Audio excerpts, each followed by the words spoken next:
Hello and welcome to another episode of the Classical Republican Book Review. Today we're talking about On the People's Terms, Chapter 2. This chapter is called Social Justice. We start off by asking two questions on how to achieve justice and legitimacy, and what policies and processes do Republicans need. So we begin on page 76. Let me read a quote here. It says this: the social justice question is, does the state treat its citizens well and equally in selecting the order that it imposes? The political legitimacy question is, does the state treat its citizens well and equally in the way it imposes that order?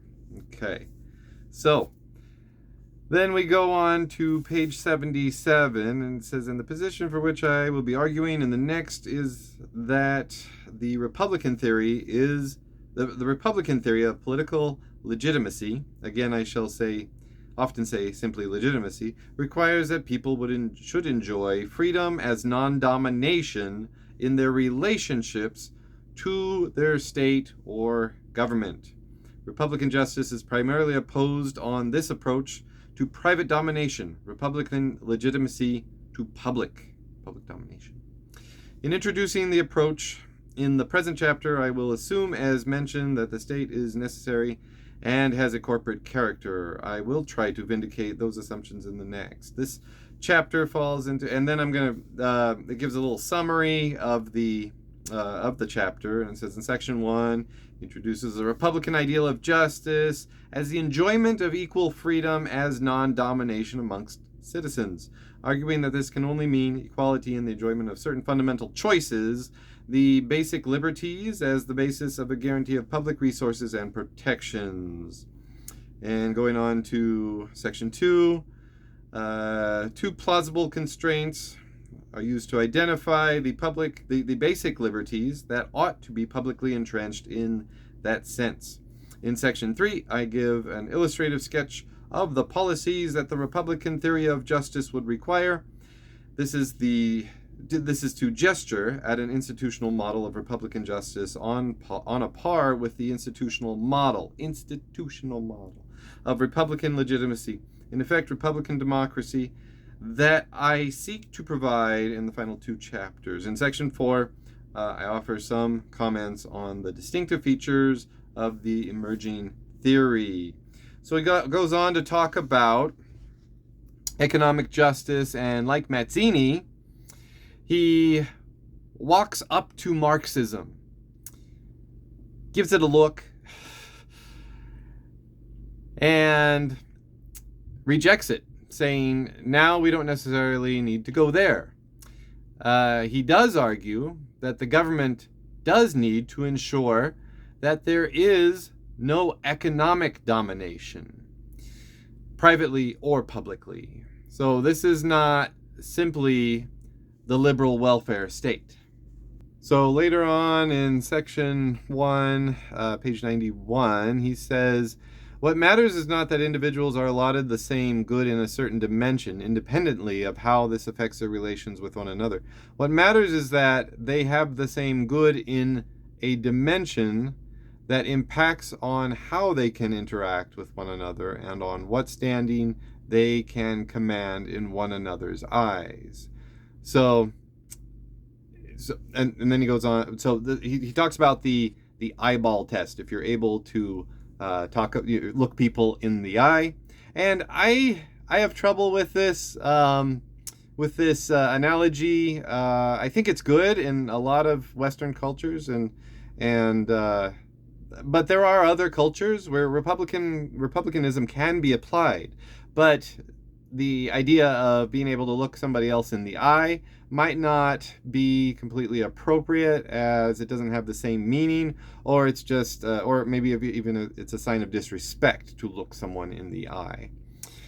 So he says, thus it is entirely intelligible that how far you enjoy undominated status depends not just on the resources and protections at your disposal, but on how they compare with the resources and protections at the disposal of others. So that reminds me of the example of the comparison between the Cuban Revolution and the Bolivian Revolution. Um, Cuba had a revolt, and it was in a place that was comparatively poor to the United States, and they could see that because they were so close to the United States. Now, Bolivians, um, led by Che Guevara, did not really see that because they didn't have such a stark comparison. They were the poorest country, and so Che Guevara felt that, well, if Cuba's going to revolt, then Bolivia is just easy pickings, low hanging fruit, and we'll be able to go and have a communist revolt there, communist uprising, and that didn't work out, partially thanks to the CIA, but there's also the popular understanding of the comparison between how they had it compared to surrounding countries. Now, in section 3, we get into policy. The first one is infrastructural programs. And so that's like how we facilitate lots of different things. So education falls into this, and he really seems to be talking about a classical Republican education. He talks about environment, and what he's talking about there is a legal and economic environment. And then third one is material. So that's that does actually have to do with the natural environment, with energy, transportation, information, the public health system, and actual territorial security. So you have to have all those things to be able to have to and make sure that no one is dominating those environments. Goes on. That was infrastructural. Insurance programs. The next one. That's social. He mentioned social security, medical security, and judicial security. But then also says that there's alternatives like UBI, Universal Basic Income, and I don't think having that as an alternative necessarily makes Philip Pettit a socialist or anything like that. I mean, it was a libertarian economist who came up with UBI as an alternative to the social safety net. So, I think UBI. Now it depends on how it's implemented, and I think a lot of people, even on the far left, really wonder, if it could work, and it really depends on how it's implemented. So. Also, as far as insurance programs, he mentions that philanthropy is a form of domination. Very Mazzini-esque, I thought. There's no reference to Mazzini, but it definitely, Mazzini would have, Giuseppe Mazzini would have totally agreed, because he said so before. Then we also have. So we have infrastructural, insurance, and then insulation programs. So he divides those into special and general protection. So we got special has to do with relationships. So let's go to page 114, and he says special insulation is, in short, the protection that is required in relationships like those of wife and husband, employee and employer, debtor and creditor, where there are often asymmetries of power. A standard approach in such areas is to legislate for equality, imposing legal duties in presumptively stronger party, typically the husband, the employer, and the creditor, and thereby establishing the corresponding rights of the weaker. Okay, so he's talking about legislating there, but that's not enough. And as we saw with Martin Luther King, he got that legislative win, and then he realized that people need to organize. So that's what he talks about later. He says on page 115, the measures that have to be put in place to give even a modicum of protection within relationships of this sort have to go beyond formal legal rights. Okay? So again, it's the Republican, I don't know. I guess it's just compared to liberalism. It is an underemphasis of rights compared to liberalism. So we're not underemphasizing rights. Rights are still important, but then there's a next step. A next step where that group of people need to organize in solidarity. Okay. And he even uses the word solidarity later on. He says, for example, that if women are to be rid of the domination of abusive husbands, then there must be a women's movement that provides them with the support and solidarity of fellow spirits should they fall on bad times. Okay, and that goes for everybody. So, I mean, not just anybody who's in a relationship where they are the dominated. So that would go for, employees forming unions. It could also go with something like tenants unions. Those are a thing too. So general protection has to do with criminalization. So he spends most of the time talking about that. On page 117, it says, it contrasts in particular with opportunity cost regulation on the one side and admission cost regulation on the other. Opportunity cost regulation would rely on regulating a particular sort of action by rewarding the alternatives to such action. Admission cost regulation would regulate the action by permitting people to perform it but only on condition that they pay a certain absolute cost. In effect, it charges them for the right to perform the action.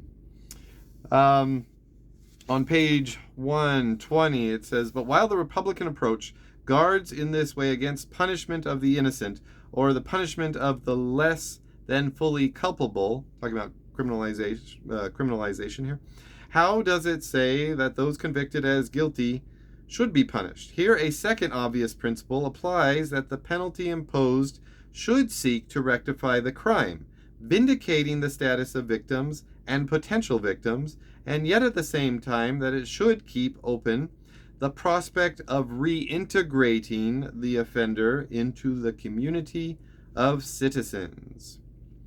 And so some of the requirements, first, to reassert the victim's status as a free person, condemning the offender's assumption of power and ideally eliciting a credible apology. Second, to compensate to the greatest extent possible the victim, or in the case of a capital offense, the victim's family, for any material or related loss. And third, to reassure the community, in particular those for whom the victim's status is indicative of their own status, that they are no worse off as a result of the offense. The probability of suffering such an offense has not increased. Okay, so everybody has to be there has to be amends made in those manners. And then he goes on to talk more about that. So I don't want to get into it here, but he gets into it later on. In section 4, we talk about the principles, demands, and norms of Republican justice. On page 124, it says, we can understand that such freedom requires without knowing which institutions are required to support it. Thus, freedom is not defined in terms of those institutions, as we can understand immunity without knowing anything about antibodies. But still, the connection between the institutions and the freedom, or the antibodies and the immunity, is not of causal character. As the antibodies promote the immunity by constituting it, so we can say that the institutions promote freedom and justice in a parallel constitutive fashion. Okay? So, institutions are important, but he tells us why it is. That's very good. That's from the principles section. And on 126, on demands, he states that the Republican theory of justice would still look for quite extensive, with even radical measures, while minimalist in its justificatory base. It is not minimalist in substance. Beyond the infrastructural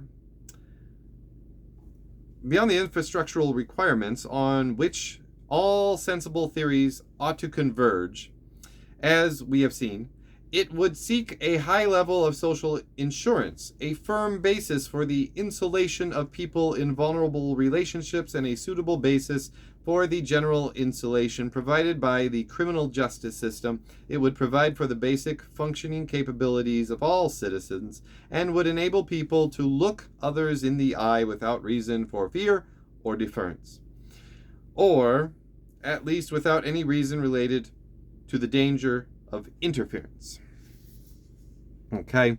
Then he finishes with norms and the rule of law.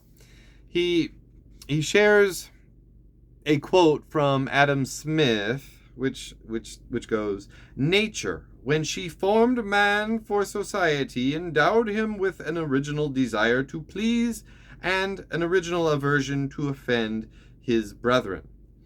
She taught him to feel pleasure in their favorable and pain in their unfavorable regard." Okay? So that's norms. That's how we should be thinking of norms. So when, here in Idaho, when we had, COVID, the governor issued no mask mandates, but he strongly encouraged people to, and had the belief that people would do the right thing and wear a mask. But there were people who opposed to that and felt that he was shaming people who did not want to wear a mask. So what I believe he was doing was trying to set a new norm, because people in East Asia wear masks all the time. People in the United States don't really wear masks. So he was trying to set a new norm to help others, but some people felt that he had gone too far, and they were offended by what he was trying to do. Then on to rule of law, and he says, "The secret strength of law is that if it is well shaped and well supported, if it is relatively just and legitimate, then it can recruit such beneficial communal norms to the cause of its enforcement." So what that means is that you don't need to have all these laws where you're going to have police enforcing them all the time. You just have to have citizens who recognize the norms and abide by them, because they also see how they are good.